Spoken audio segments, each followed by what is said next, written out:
यहाँ पे पधारे हुए सभी भक्तजन, उनके लिए एक महत्वपूर्ण संदेश। हमारे ये स्थान पर 1.25 लाख पार्थिव शिवलिंग अनुष्ठान चालू है। कितने लोगों को जानकारी है? ज्या लोकांना माहिती ते हात उभे करा। 1.25 लाख पार्थिव शिवलिंग अनुष्ठान। वो जो अपने यज्ञशाला है, महादेव का मंदिर है, महादेव के मंदिर के सामने यज्ञशाला में 1.25 लाख पार्थिव शिवलिंग का अनुष्ठान चालू है। उज्जैन महाकालेश्वर भगवान उज्जैन में श्रावण चालू और अमावस्या के बाद में अपने महाराष्ट्र में भी श्रावण चालू हो जाएगा। तो पूरे श्रावण महीने में अपना ये जो शिवलिंग का कार्य है ये जारी रहेगा। आप लोग इसमें निःशुल्क, कोई 1 रुपए का अनुदान नहीं, कोई 1 पैसा खर्चा नहीं, वहां पे सारी व्यवस्थाएं हैं। आप सिर्फ मिट्टी लो और अपने हाथ से शिवलिंग बनाओ। अपने हाथ से शिवलिंग बनाते समय 2-3 बातों का ध्यान रखो। जब हम शिवलिंग बना रहे हैं तो मनी मन में एक मंत्र का जाप करते रहो।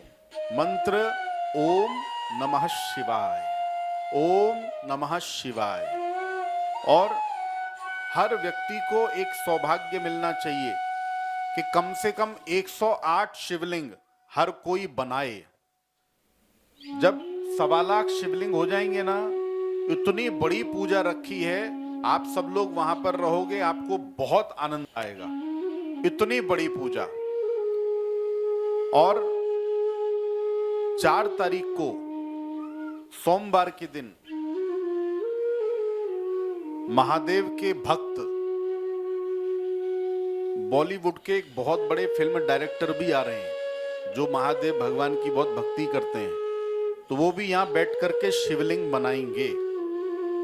तो मेरा आपसे आग्रह है, इतने बड़े बड़े लोग स्पेशली आकर के केवल यही काम के लिए वो यहां आएंगे, 1 रात पहले आएंगे, रुकेंगे संभाजी नगर में, फिर अगले दिन इधर आकर के शिवलिंग अपने हाथों से बनाएंगे। इतने बड़े बड़े लोगों को ये अवसर इतनी मुश्किल से मिल रहा है। हम लोग तो संभाजी नगर में हैं, तो आप सब लोग अपने हाथों से शिवलिंग बनाने का ये जो महापुण्य है, इसको आप चूको मत। और शिवलिंग बनाने से क्या क्या होता है, क्या क्या लाभ हैं, मुझे इन लाभों की चर्चा जरा आपसे करनी है। सबसे पहली बात, जो पार्थिव शिवलिंग है, सनातन धर्म में ये मान्यता है, पार्थिव शिवलिंग अपने हाथ से जो बनाता है, ये जो हाथ की रेखाएं है ना साहब, ये जो हाथ की रेखाएं, अगर आयु रेखा आपकी कमजोर है तो आयु रेखा बढ़ती है। अगर धन रेखा कमजोर है तो धन रेखा बढ़ जाती है। अगर आपके जीवन में कोई दुर्घटना लिखी है, दुर्घटना कोई पता नहीं, पहले तो सड़क पे दुर्घटना होती थी, अब तो जहाजों की भी खबर आ रही है, अब तो जहाज के जहाज फटने लग गए। तो कोई भी दुर्घटना का अगर यदि कोई संजोग आपकी हस्तरेखा में है तो वो दुर्घटना भी टालने की शक्ति महादेव के अंदर है। एकमात्र ऐसा देवता जहां पे आदमी शांत होने के बाद में उनकी ही गोदी में जाता है। जाता ही नहीं जाता है? वहां पे किसकी मूर्ति होती है? भैरव घाटी में किसकी मूर्ति होती है बताओ? भगवान शंकर की। तो अगर महादेव का, महाकाल का अगर आशीर्वाद मिल जाए तो निश्चित तौर पर दुर्घटना भी टल जाती है।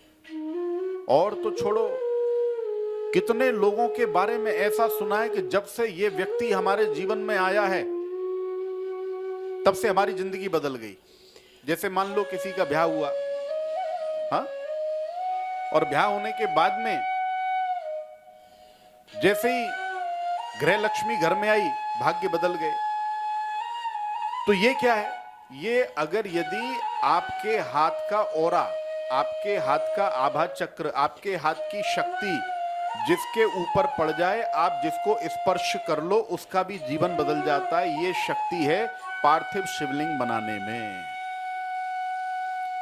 मैंने आपको इतने फायदे बता दिए, बस जब आप इनको बनाएं तो उस समय पर ओम नमः शिवाय मंत्र का जाप करो और आपको जो भी चाहिए आपके जीवन में उसका चिंतन करो। जो भी चाहिए, पार्थिव शिवलिंग बनाते समय चिंतन मनन, ये दो चीजें बहुत काम की हैं। जो भी व्यक्ति ये दो चीजों में आस्था रख करके पार्थिव शिवलिंग बनाएगा उसका काम निश्चित तौर पर होगा।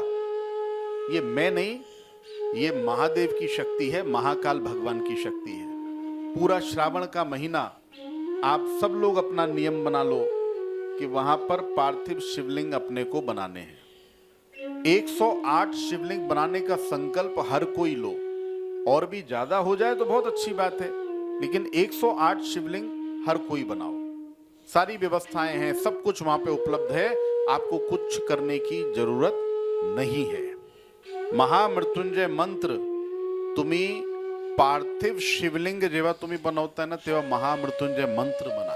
कोणताही कष्ट दैहिक, दैविक आणि भौतिक कोणताही कष्ट तुम्हाला लागणार नाही, आणि जर तुम्हाला कष्ट ऑलरेडी आलेला आहे त्याच्यातून तुम्ही 100% बाहेर पडणार।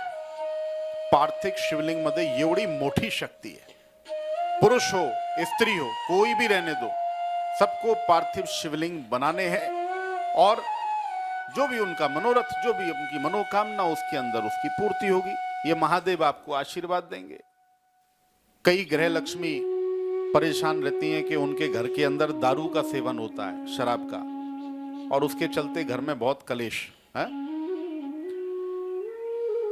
ये सेवन को भी अगर छुड़ाने में कोई समर्थ है तो महादेव के अंदर इतनी ताकत है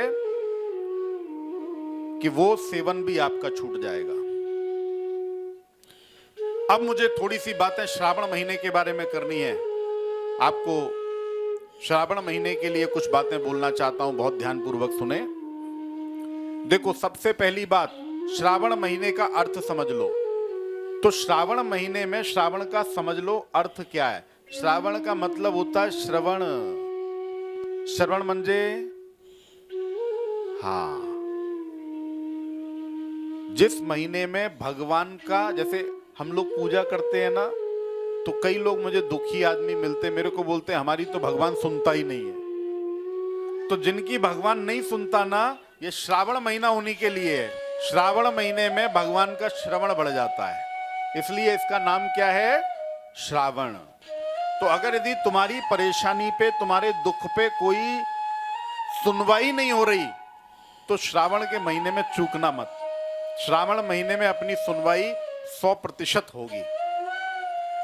ये पहली बात श्रावण महीने की। अब श्रावण महीने का दूसरा फायदा, श्रावण के सोमवार, जो भी व्यक्ति सोमवार का उपवास रखता है उस व्यक्ति को एक सोमवार अगर उसने रख लिया तो उसको पूरे 16 सोमवार का फल प्राप्त होता है। मतलब कि अगर यदि श्रावण में 5 सोमवार आए तो 5 को तुम कैलकुलेट कर लो 16 सोमवार से, उतने सोमवार का फल आपको मिलेगा। हमारी माताएं बहनें, बहुत लोग श्रावण के और 16 सोमवार व्रत करते हैं, और बहुत लोगों को 16 सोमवार व्रत से उनकी मनोकामना पूरी हो जाती है। तो एक सोमवार श्रावण का 16 सोमवार के बराबर है। तो सोमवार के व्रत की इतनी बड़ी मान्यता है। तो आप लोग श्रावण में सोमवार का उपवास करो। देखो, श्रावण के महीने में ओम नमः शिवाय मंत्र का जाप रुद्राक्ष की माला पे जरूर करना। रुद्राक्ष की माला पे नहीं कर पाओ तो हाथ पे, करमाला पे करना। और मान लीजिए आपके जीवन में कैसा भी, कितना भी बड़े से बड़ा कष्ट है तो उसके लिए महामृत्युंजय मंत्र का जाप जरूर करना श्रावण के महीने में। और श्रावण के महीने में अभिषेक का बहुत महत्व होता है। जो भी आदमी को पैसा, ये तो सबको चाहिए, चाहिए कि नहीं, सबको चाहिए। जेब भरी रहनी चाहिए, पर्स भरा रहना चाहिए। तो अगर यदि आपको पैसा चाहिए तो श्रावण के महीने पे शिवलिंग के ऊपर दूध जरूर चढ़ाइए। गाय के कच्चे दूध में, गाय का जो कच्चा दूध रहता है, इसके अंदर आपकी कुंडली का जो शुक्र ग्रह है ये मजबूत होता है, कुंडली का चंद्रमा मजबूत होता है, और शुक्र और चंद्रमा मजबूत हो गया तो लक्ष्मी की भरमार हो जाती है। बहुत लोगों का एक प्रश्न है, महाराज हम इतने अच्छे अच्छे काम करते हैं, हमारे को कुछ भी प्राप्त नहीं होता, और हमारा पड़ोसी है वो तो कभी मंदिर भी नहीं जाता, हमने कभी देखा नहीं उसको मंदिर में जाते हुए, हमने कभी देखा नहीं उसको पूजा करते हुए, और बड़ी माल छापता है, अभी भी परसों नई गाड़ी ली है उसने, ये कैसे संभव है? अरे है ना, अगर आपका भाग्य अगर दी चमकदार है, आपके भाग्य में अगर दी शक्ति है, तो कई बार आपको पूजा पाठ की भी जरूरत नहीं होती। आपको जानकारी है, रावण जो है प्रकांड विद्वान था, कर्म भले ही अच्छे ना हो, लेकिन लंका किसकी थी? सोने की, पूरी सोने की लंका। अब ये कैसे संभव हुआ? इसको ज्योतिष का बहुत ज्ञान था। रावण संहिता जैसा ग्रंथ है, रावण संहिता ज्योतिष का बहुत बड़ा ग्रंथ है, ये प्रकांड विद्वान था। तो जिस व्यक्ति ने अपने भाग्य को मजबूत कर लिया, साहब लक्ष्मी की भरमार रहती है उसके यहां पे, और वो मान लो अगर कुछ कर ले, कोई दान धर्म पुण्य कर ले, तो उसके बच्चों के यहां पर भी मां लक्ष्मी की कृपा होती है। पर अगर आपका भाग्य मजबूत है तो निश्चित तौर पर आपके यहां मां लक्ष्मी की कभी कमी नहीं आती। तो मेरा आपसे निवेदन एक ही है, श्रावण महीने के अंदर अगर पैसा चाहिए तो गाय का कच्चा दूध, उससे आप भगवान शंकर का शिवलिंग पर अभिषेक करें। और अगर मंदिर जाएं तब तो बहुत ही अच्छी बात है, मंदिर में जाकर के करिए, नहीं तो आप अपने घर में करिए। अपने घर के अंदर भी आप शिवलिंग की पूजा कर सकते हो। बहुत लोगों के मन में एक द्वंद है कि हम घर में भगवान शंकर की फोटो रख सकते हैं क्या, भगवान शंकर की पूजा कर सकते हैं क्या? बहुत लोगों के मन में प्रश्न रहता है, क्योंकि लोग डराते हैं, वो कहते हैं नहीं घर में शंकर भगवान की पूजा। अब आजकल तो एक चीज और है, मान लो आपके घर में कोई आपकी सहेली आवे ना, तो आते ही मंदिर में देखते ही वो ऐसे बातें करती है, पूरा पांडित तो उसने सीख रखा हो। अरे नहीं ते चालत नहीं, हाँ ते काढून गया, ये चालत नहीं, एकदम काढून गया। अरे बाबा पूछ लो, विचार लो, ये चीज के और भी मर्मज्ञ हैं, उनसे पूछ लो। और उसके खुद के मंदिर में इतनी धूल मिट्टी जमा है, उसको पता नहीं। खुद के मंदिर में तस्वीरों के ऊपर धूल जमा है, पहुंचने का टाइम नहीं। उससे पूछ लो मंदिर में तेरे यहाँ पे क्या क्या है, तो पता नहीं उसको कौन कौन से देवी देवता बैठे हैं। पर तुम्हारे यहाँ पे अगर आ गई ना, नहीं याला काढून गया, ये चालत नहीं, ये बरोबर नहीं है। आप घर के अंदर शिवलिंग रख सकते हो, भगवान शंकर की पूजा कर सकते हो, पर शिवलिंग रखो। शंकर भगवान की फोटो के लिए नहीं बात कर रहा हूं, शिवलिंग के लिए बात कर रहा हूं। और बहुत बड़ा शिवलिंग नहीं रखना, छोटा शिवलिंग रखो। और शिवलिंग कई धातुओं में आता है, पीतल का आता है, चांदी का आता है, स्फटिक का आता है, और पारद का आता है, और एक वो काले पत्थर में भी आता है। अब कौन सा शिवलिंग सर्वश्रेष्ठ है, सबसे अच्छा शिवलिंग कौन सा है? श्रावण महीने में कौन से शिवलिंग की पूजा करने से मां लक्ष्मी की प्राप्ति होती है? तो मैं आपको बता देता हूं, पारद शिवलिंग। पारद शिवलिंग की जो भी व्यक्ति श्रावण के महीने में पूजा करता है, दूध से अभिषेक करता है, बिलपत्र चढ़ाता है, उसके ऊपर जो भस्मी चढ़ाता है, चावल की मुठ चढ़ाता है, उस व्यक्ति को लक्ष्मी प्रसन्न होती है। पारद शिवलिंग घर में है तो अच्छी बात है, नहीं है तो लेकर के आओ। श्रावण महीने में ये सभी काम जो बताए हैं ये जरूर करिए। ये बात जो मैं बोल रहा हूं बहुत ध्यान से सुनना। जो भी लोग नशे का सेवन करते हैं, मेरे को लग रहा है यहां पे कोई नहीं करता, यहां जितने भी लोग बैठे हैं इनको पता नहीं नशा क्या होता है।